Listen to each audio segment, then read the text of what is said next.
Ah ouais. On va s'intéresser à un célèbre photographe, reporter français dont vous connaissez les œuvres et le nom, sans doute, j'espère, Marc Ribot, un des piliers, oui, un des piliers de l'agence. Un des monstres sacrés des photographes du XXe siècle. L'agence Magnum, non ? 91 ans, 92 ans peut-être même. Ouais, de l'agence Magnum, un des plus grands de l'agence Magnum. Il est né à Lyon, voilà, c'est pour ça que l'exposition se passe à Lyon, c'est que sa ville natale lui rend hommage avec une exposition qui s'appelle Premier déclic, les premières photos, les premières années de travail de ce photographe, Marc Ribot. Marc Ribot, ils sont 7 dans la famille, alors il est le 5e. Il est très très timide, voilà comment il est devenu photographe, très timide, il parle pas beaucoup, etc. Et son père, il est exaspéré de voir qu'à chaque fois il lui pose une question, il est là. Donc il lui offre un petit appareil photo, il est tout jeune, en disant voilà, si tu sais pas parler, au moins tu sauras peut-être regarder. Il s'est pas gouré le père, Donc il lui offre un petit appareil, il sait regarder. Ce qui est sûr, c'est que Marc Ribot, il sait regarder, voilà, on lui doit ce que vous voyez, le peintre funambule de la Tour Eiffel, la femme aussi, vous savez, avec sa fleur devant les soldats américains. Armé à Washington en 67, voilà exactement. Et donc ce garçon-là est très doué en mathématiques, en géométrie. C'est pour ça que ses cadrages sont impeccables. Ils sont d'une pureté, regardez ça. Mais alors un mathématicien, un géomètre deviendrait dingue. Et donc on est allé dans cette exposition, voilà, découvrir les premières années de ce grand photographe qui avait comme mentor Bresson et Capa. Voilà, regardez.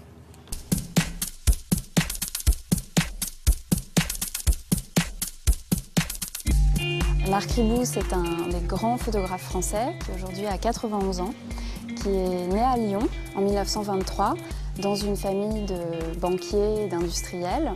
C'était l'enfant le plus timide, il avait 6 frères et sœurs et c'est à lui que son père un jour a dit « Si tu ne sais pas parler, tu sauras peut-être regarder ».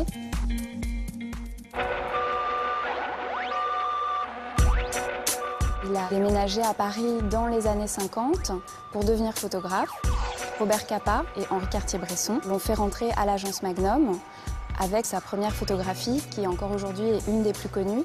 C'est la photographie d'un peintre sur la Tour Eiffel qui est publiée dans Marie-Claire et dans le magazine Life.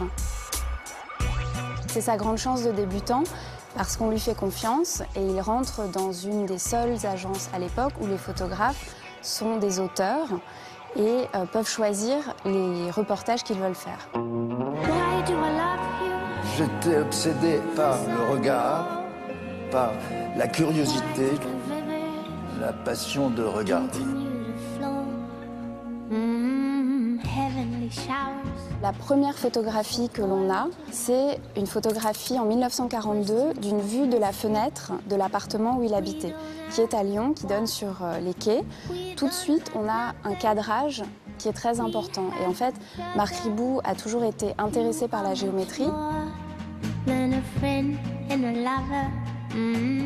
La passion de regarder, la passion de regarder, la passion de regarder. Quand il a découvert la Chine en 1957, ça a été une vraie révélation. Un monde complètement différent et complètement inconnu pour lui. Il aime revenir dans les endroits et observer la façon dont les gens vivent. Sur pratiquement toutes ces photographies, on a toujours une silhouette, on a quelqu'un, on a une présence humaine qui est empathique, mais moins qu'un Robert Doisneau, par exemple. Mais beaucoup plus chaleureux qu'Henri Cartier-Bresson. Il est un petit peu entre les deux. L'instinct de l'instant. Ça définit pas mal la photographie que j'aime, qui est le prix sur vivre. C'est une façon de vivre.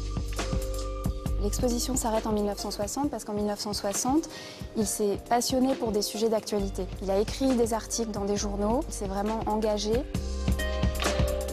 Dans les années 50, on sent qu'il apprend encore son métier. Il apprend à regarder, à composer.